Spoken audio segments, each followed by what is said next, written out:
ಮೊಬೈಲ್ನಲ್ಲಿ ಬರೋ link open ಮಾಡೋಕ್ಕೂ ಮುನ್ನ ಸ್ವಲ್ಪ ಹುಷಾರಾಗಿರಿ. ಯಾಕಂದ್ರೆ ಸಹಾಯ ಕೇಳುವ ಹೆಸರಲ್ಲಿ ಒಂದೇ ಮನೆಯ ಇಬ್ಬರಿಗೆ ಸೈಬರ್ ವಂಚಕರು ವಂಚಿಸಿದ್ದಾರೆ. ಮೊಬೈಲ್ಗೆ ಬಂದ ಲಿಂಕ್ ಓಪನ್ ಮಾಡ್ತಾ ಇದ್ದಂತೆ ತಂದೆ ಮಗಳು ಸಾವಿರಾರು ರೂಪಾಯಿಯನ್ನ ಕಳ್ಕೊಂಡಿದ್ದಾರೆ. ಆರ್ಮಿ ಆಫೀಸರ್ ಹೆಸರಿನಲ್ಲಿ ವಂಚನೆ, ಸಹಾಯ ಕೇಳುವ ನೆಪದಲ್ಲಿ ದೋಖ. ಸಹಾಯ ಕೇಳುವ ಹೆಸರಿನಲ್ಲಿ ಒಂದೇ ಮನೆಯ ಇಬ್ಬರಿಗೆ ಸೈಬರ್ ವಂಚಕರು ವಂಚಿಸಿದ್ದಾರೆ. ಪ್ರತ್ಯೇಕವಾಗಿ ತಂದೆ ಮಗಳಿಗೆ ಫೋನ್ ಮಾಡಿ ಸಹಾಯ ಪಡೆದುಕೊಳ್ಳುವ ನೆಪದಲ್ಲಿ ಸಾವಿರಾರು ರೂಪಾಯಿ ವಂಚನೆ ಮಾಡಿದ್ದಾರೆ. ತಂದೆ ಹಣ ಕಳೆದುಕೊಂಡಿರೋದು ಮಗಳಿಗೆ ಗೊತ್ತಿಲ್ಲ, ಮಗಳು ಹಣ ಕಳೆದುಕೊಂಡಿರೋದು ತಂದೆಗೆ ಗೊತ್ತಿಲ್ಲ.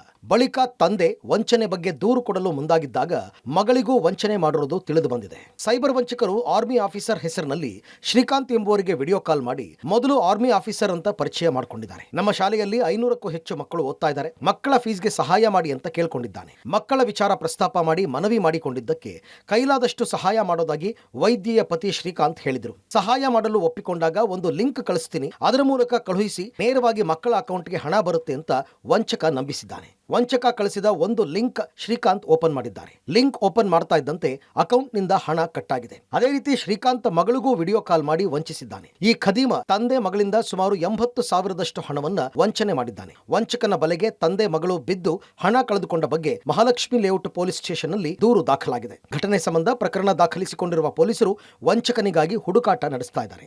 Nagesh, crime bureau, public TV.